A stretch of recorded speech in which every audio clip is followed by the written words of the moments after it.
दो स्थान शंकर के मंदिर के, दो स्थान। अगर बहुत रोग में ग्रसित हो ना, बहुत रोगीले हो गए ना, बहुत कोई बीमारी ज्यादा हो गई ना, दो स्थान शंकर के मंदिर के बना लो, दो स्थान।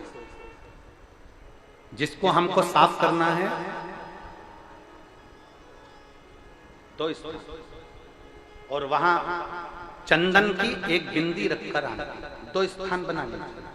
पहला ये जो जलाधारी है, अशोक सुंदरी वाला जो स्थान है, पहला स्थान अशोक सुंदरी का स्थान, जहां पर बीच में एक मोटी सी लाइन रहती है, उसके आसपास में जो जगह रहती है, उस जगह को जल से साफ करिए, और जल से साफ करने के बाद में उसी को अपने शरीर पर थोड़ा सा लगाइए, हाथ को धो लीजिए, थोड़ी सी चंदन की बिंदी दोनों ओर लगा दीजिए। पहला स्थान।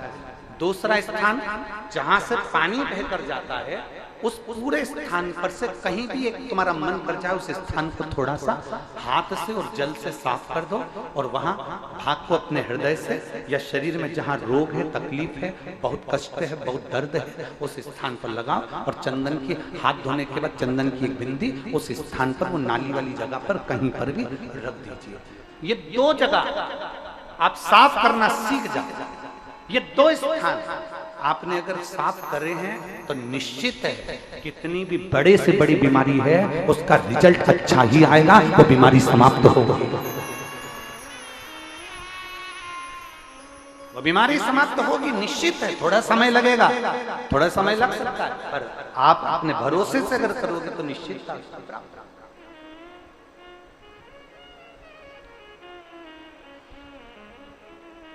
ब्रह्मचित्त नामक का एक शिव भक्त शंकर जी की जो जलाधारी थी, उस जलाधारी के सामने जो गुआरी नाली थी, उसको स्पर्श कर उसको धो रहा। प्रतिदिन उसका नियम ही है, रोज प्रतिदिन। समय बदला, काल चक्र बदला, शनि ने अपनी कुदृष्टि उस ब्रह्मचित्त पर दे दी। शनि महाराज ने अपनी दृष्टि दी और ब्रह्मचित्त शिव भक्त पर दृष्टि आई। कल एक पत्र था, एक माता जी ने, उस पत्र को ढूंढेंगे तो समय लगेगा, एक माता जी ने उस पत्र में लिखा कि गुरुजी, जो भगवान का भजन करता है, जो भक्ति करता है, जो आराधना करता है, दुख उसी पर ज्यादा क्यों आता है? कल 2 पेज का पत्र था, हम उसको पढ़ते परंतु समय नहीं मिल पाया।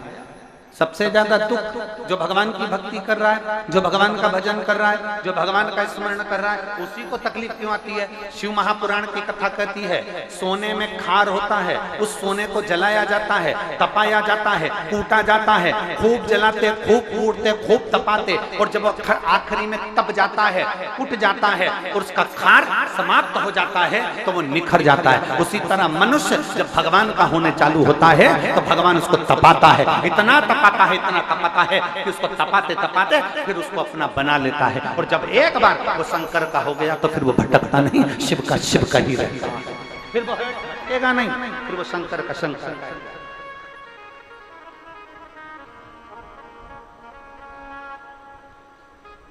फिर वो भटकता नहीं है, वो शंकर का हो गया और शंकर का ही रहेगा।